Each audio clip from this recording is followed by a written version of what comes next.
10 years అయింది legend release అయ్యి 1 year కూడా ఆడిన సినిమా అది. మా అందరికీ కాదు, ఇండస్ట్రీకే ఒక ప్రైడ్ ఆ సినిమా. అది రిలీజ్ అవడం అనేది it's a huge event for all of us and I'm sure మళ్ళీ ఎంజాయ్ చేస్తారు ఆడియన్స్ సినిమా. ఎందుకంటే అప్పుడు తీసిన సినిమా ఇప్పటికీ అప్డేటెడ్గానే ఉంటుంది. I'm looking eagerly forward. ఇవాళ రిలీజ్ సినిమా 30th. So let's all hope for the best. నేను జనరల్గా ఫంక్షన్స్కి రావట్లేదు, బయటికి వెళ్ళట్లేదు అనేది అందరికీ తెలుసు. కానీ దీనికి వద్దామనే, నిజంగా మనస్ఫూర్తిగా వద్దామని అనిపించింది. ఎందుకంటే నాకు ఇష్టమైన సినిమా, నాకు చాలా చాలా హెల్ప్ అయిన సినిమా అది. ప్లస్ బాలయ్య బాబు అంటే బాగా అభిమానం. సో ఈ అన్ని రీజన్స్ వద్దాం అనుకుని ట్రై చేశాను, మ్యాక్సిమం కుదరలేదు. I'm really feeling bad about that. Second innings అనేది పేరు పెట్టారు, ఇండస్ట్రీ పెట్టిందో బయట పెట్టిందో నాకు తెలియదు. What ever it is new life అనొచ్చు. ఇన్నింగ్స్ కంటే కూడా సెకండ్ లైఫ్ అనొచ్చు కెరియర్లో. హీరోగా అన్ని సినిమాలు చేసి ఒకేసారి బ్రేక్ ఇచ్చి 3 years గ్యాప్ ఇచ్చి ఇంత మంచి క్యారెక్టర్ వచ్చిందంటే it is a huge thing for me. So I would call it more a second life. So impact is solid, big time. ఎందుకంటే ఎక్స్పెక్ట్ చేసిన దానికంటే ఎక్కువ రికగ్నిషన్ రావటం, అంత పెద్ద పేరు రావటం. నాకు హీరోగా ఫస్ట్ సినిమా ఫ్లాప్ అయినాయి, ఫస్ట్ సినిమాలు ఫ్లాప్ అయినాయి. బట్ ఈ సినిమా ఫస్ట్ సినిమానే ఫెంటాస్టిక్ క్యారెక్టరైజేషన్, కథ, ఆడటం అన్నీ కలిపి వచ్చినాయి. బట్ కెరియర్కి ఇంపాక్ట్ అంటే నాకు వచ్చిన ఆపర్చునిటీస్ నేను ఇంకొంచెం జాగ్రత్త పడి ఉంటే చాలా మంచి క్యారెక్టర్స్, చాలా మంచి సినిమాలు పడాయి. My choosing was wrong for so many reasons. కొన్ని సినిమాలు మిస్ఫైర్ అయినాయి, కొన్ని సినిమాలు ఆశకి పోయి డబ్బు కోసం చేశాను. సో ఇవన్నీ కూడా దెబ్బ కొట్టిని నా ఇమేజ్కి, కెరియర్కి. లేకపోతే ఇంకా కొంచెం పీక్కి వెళ్ళేది. నేను బ్యాడ్గా ఫీల్ అయ్యేది ఏంటంటే ఆ తర్వాత నేను 80-90 సినిమాలు చేశాను, నాకు గుర్తులేదు. ఆ 80-90 సినిమాల్లో గుర్తుండేవి ఒక 6 మ్యాక్సిమం. శ్రీమంతుడు వచ్చింది, చాలా మంచి క్యారెక్టర్, పాజిటివ్ క్యారెక్టర్, చాలా మంచి క్యారెక్టర్. రంగస్థలం వచ్చింది, అరవింద సమేత వచ్చింది. ఇట్లా కౌంట్ చేయాలంటే 5-6 కంటే ఎక్కువ కనపట్లేదు. I could not use legend, ఇంకా ప్రాపర్గా యూజ్ చేయలేకపోయాను నేను. ఆ డిస్సాటిస్ఫాక్షన్ ఉండిపోయింది నాకు. ఎందుకంటే లెజెండ్లో ఇచ్చిన dimensions of characterization and different moods set చేసి ఒక పీక్కి తీసుకెళ్ళినాక నా చాయిస్ రాంగ్ అయింది. So I cannot blame anybody, it's my mistake. Actually ఈ సినిమాకి ఇంకో నంది జాయిన్ అవ్వాల్సింది. ఈ నందిలో 8th నంది అనౌన్స్ చేశారు, పేరు అనౌన్స్ చేశారు లెజెండ్కి.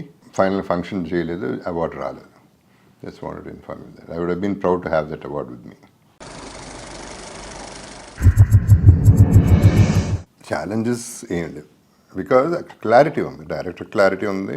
Ramprasad DOP, he does a very good job. తనకి క్లారిటీ ఉంది. ఎప్పుడైతే డైరెక్టర్ క్లారిటీ ఉందో ఆర్టిస్ట్ క్లారిటీ ఉంది. ఒకటే మెంటలీ కొంచెం ఉంటుంది ఎవరికైనా, నాకు ఉంది. అన్ని ఏళ్ళు హీరోగా చేసి ఇప్పుడు ఇంకో హీరోకి యాంటాగనిస్ట్గా చేయాల్సి వస్తుంది. బై డిఫాల్ట్ కొన్నిసార్లు మర్చిపోతాను. బాబు వస్తున్నారంటే ఏ బాబు అనేది చిన్న జర్కులు తప్ప వేరే ఛాలెంజ్ నాకేమనిపించలే. సో అది లేకుండానే చూసుకున్నారు, అది వేరే సంగతి.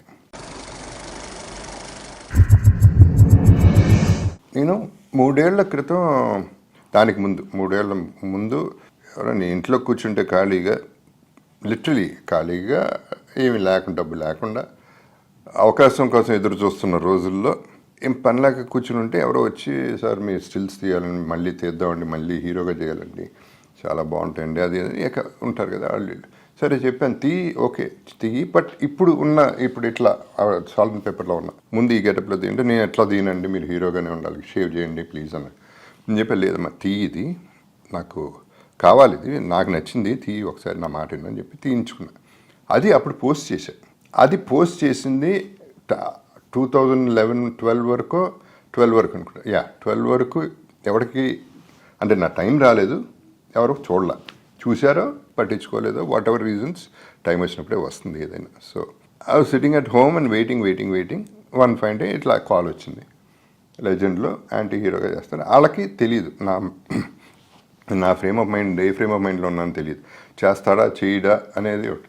నేను రండిరా బాబు, ఎవడొకటి సినిమా చేయండిరా బాబు అనే పరిస్థితిలో నేను ఉన్నాను. సో వచ్చారు, అడిగారు అంటే వింటాను, తప్పకుండా వింటాను అన్నాను. బోయపేట వచ్చాడు, మొత్తం సీను మొత్తం కథ చెప్పాడు, క్యారెక్టరైజేషన్ చెప్పాడు. ఫ్యాంటాస్టిక్గా నచ్చింది నాకు. 100% చేస్తానని చెప్పాను.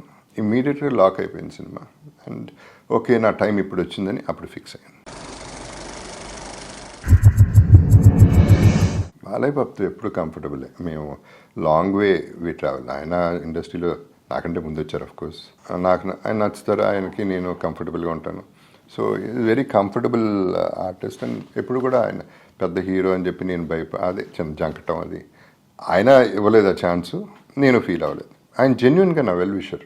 ఫస్ట్ ఆఫ్ ఆల్ అంత అంటాగనిస్ట్కి అంత మంచి రోలు, అంత అన్ని డైమెన్షన్స్ ఉన్న రోలు ఇవ్వటం ఒప్పుకోవటం అనేది ఒక హీరో గొప్పతనం అది. ఎందుకంటే సమ్ టైమ్స్ ఆ క్యారెక్టరైజేషన్ కెన్ గెట్ పీక్లోకి వెళ్ళిపోవచ్చు. ఎందుకంటే చాలామంది తిట్టారు అనుకున్నారు జగపతి బాబు విలన్ చేయటం ఏంటి, అసలు ఏంటి అని అప్పటి వరకు కాంట్రవర్సీ నడుస్తూ ఉంది. కానీ ఆయన నమ్మింది ఒక ప్రతి నాయకుడు ఉన్నప్పుడు సినిమాలు ఎప్పుడు అంటారు కూడా, ఆయన ఉన్నప్పుడు స్ట్రాంగ్గా ఉంటేనే హీరో నిలబడతాడని, which is very very true. అంటే నేను విలన్గా చేస్తున్నానని కాదు, విలనే కాదు, నేను అన్నీ చేస్తున్నాను. నేను చేసినప్పుడు కూడా ఎన్ని చూసుకున్నాను నేను. నా హీరోయిన్ ఇప్పుడు శుభలగ్నం అనే సినిమాకి కృష్ణారెడ్డి గారు వచ్చి చెప్పారు, బాబు మొత్తం పట్టుకెళ్ళిపోతాను సినిమా ఇంటి పరిస్థితి చెప్పారు. 100% అది ఆమెని సినిమా అండి, నా సినిమా కాదు అది. నీ హీరో ఎవరంటే జగపతి బాబు, అంతవరకే మనకి. అంతేగాని క్యారెక్టర్ పెంచుకుంటే సినిమా పోతుంది. That is what Balayya Babu నమ్ముతారు. ఎందుకంటే అన్ని పిల్లర్స్ కావాలి, ఒక పిల్లర్తో నిలవదు బిల్డింగ్, ఒక పిల్లర్తో నిలబడుతుంది కాబట్టి ఇబ్బంది మనకి. సో ఇది ఆయన దగ్గరుండి ఇది యాంటాగనిస్ట్ ఇలా ఉండాలి బాగుంది అని ఎంకరేజ్ చేసింది ఆయనే.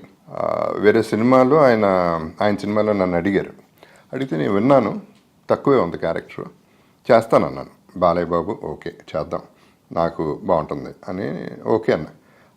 ఆయన వరకు వెళ్ళిన తర్వాత చాలా గట్టిగా రియాక్ట్ అయ్యారు. ఏంటిది ఇట్లా జగపతి బాబుని క్యారెక్టర్ పెట్టడం ఏంటి, ఆయన ఏంటి అసలు, ఆయన వాల్యూ ఎవరికి తెలియట్లేదు, ఆయన ఎట్టా వాడుకోవాలో కదా తెలియట్లేదు, ఇష్టానికి వాడుకుంటున్నాడు ఎవడు పడితే వాళ్ళు. ఆయన లెవెల్ ఆఫ్ యాక్టింగ్ కానీ ఆయన స్టేచర్ కానీ ఎంత ఉందని ఒక గట్టిగా ఒక క్లాస్ పీకి వద్దు, ఆయన ఉండటానికి వీలేదు, వేరే వాళ్ళని పెట్టండి అని చెప్పేసి ఆయన అంటే as a well wisher. So అసలు ఆ తర్వాత బాలయ్య బాబుతో ఫోన్, ఆయన నా బర్త్డేకి విష్ చేయడానికి ఫోన్ చేస్తే నేను చెప్పాను, ఏంటండి సినిమాలను తీశారు నన్ను అన్న. బలేవాడు, అదేంటది ఆ సినిమా నువ్వు చేయటం ఏంటి, ఆ క్యారెక్టర్ నువ్వు చేయటం ఏంటి, సినిమా బాగుంటుంది ఓకే, ఆ క్యారెక్టర్ నువ్వు చేయటం సరిపోదండి మీరు అన్న. మీరు అంటారు పాప ఆయన, మీరు సరిపోరు, అది చేయడానికి వీళ్ళది, అది లెజెండ్, మనం ఏంటి అది ఇది అని చెప్పి మంచి సినిమా బ్రహ్మాండమైన క్యారెక్టర్ చేసుకుందాం. నేను ఉన్నే జోక్ చేస్తున్నానండి, నాకు తెలిసి మీరు వెల్ విషర్గానే చెప్పారని. సో అని ఆయనతో అంత మంచి ర్యాప్ ఉంది ఆయనతో. సో ఆయనతో I'm very very comfortable. DSP I always like them as person. Music fantastic okay, అది accepted by everybody in the world. But నాకు బాగా నచ్చుతాడు మనిషి, ఎందుకంటే honest, straight forward and very talented.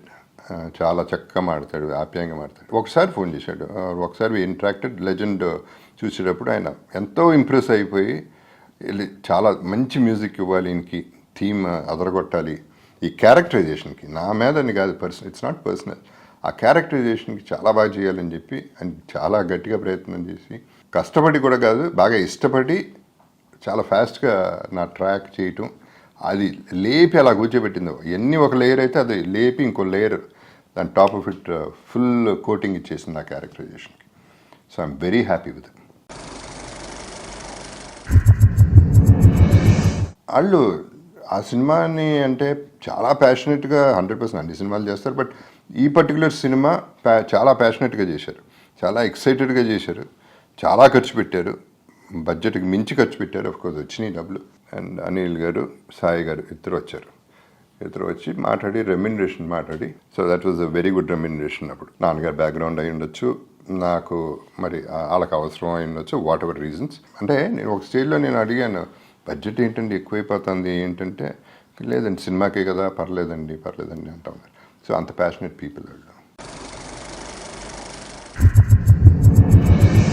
Scene చెప్పా కదా, డెఫినెట్గా నేను పీక్ ఆఫ్ డెస్పరేట్ సిచ్యువేషన్లో ఉన్నప్పుడు లెజెండ్ అనే సినిమా బోయపాటి తీసుకురావటం, చాలా వరకు హోంవర్క్ సీను చేశాడు. నేను ప్రిపేర్ అయిపోయాను, నేను చేసేసాను, ఇప్పుడు చేశాను అన్న.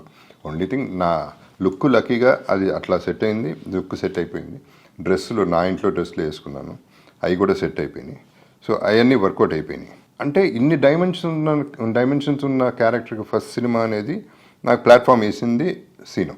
సో ఆ అవకాశాన్ని మ్యాక్సిమం వాడుకోవాలని చాలా కమిటెడ్గానే చేశాను ఆ సినిమా. అండ్ దాని ఫలితం అలాగా. ఆ సీను బ్యూటీ ఏంటంటే తను కూర్చుంటాడు, హార్డ్ వర్క్ చేస్తాడు, నమ్ముతాడు, నమ్మిన తర్వాత కమిట్మెంట్ పూర్తిగా మూర్ఖంగా ధైర్యంగా వెళ్ళిపోవటం. ఇంకా అది ఒక ఆర్టిస్ట్కి చాలా ఈజీ. సో నా communication with the director and me was very simple. నా ఉద్దేశంలో more than everything else communication of voice, language of voice between a director and the artist is a love story. అలాంటి love story అనేది కరెక్ట్గా connect అయితే అర్థమైపోతుంది ఆర్టిస్ట్కి ఏం కావాలి డైరెక్టర్కి అని. అది తను యాక్టింగ్ చేసి చూపిస్తాడు, ఎక్స్ప్రెషన్స్ అన్నీ చాలా ఇదిగా చేశాడు. So of course is a very good director and అది ప్రూవ్ చేసాడు. ఫ్యాంటాస్టిక్. ఆ సినిమా, ఆ పర్టికులర్ సినిమా ఇంకా బాగా ఆడటం. నాకు బోర్ కొడుతుంది. చూసాం, చేసాం. సినిమా ఆడే సినిమాలకి ఫంక్షన్ చేస్తారు, ఆడని సినిమాకి కూడా ఫంక్షన్ చేసి సూపర్ హిట్ అంటారు. అవన్నీ నా వల్ల కాదు. సూపర్ హిట్లు ఆడని. సో ఒక ఫంక్షన్కి వెళ్ళి నేను మాట్లాడకుండా ఇంకో ఫంక్షన్లో మాట్లాడితే జడ్జ్మెంట్ వచ్చేస్తుంది.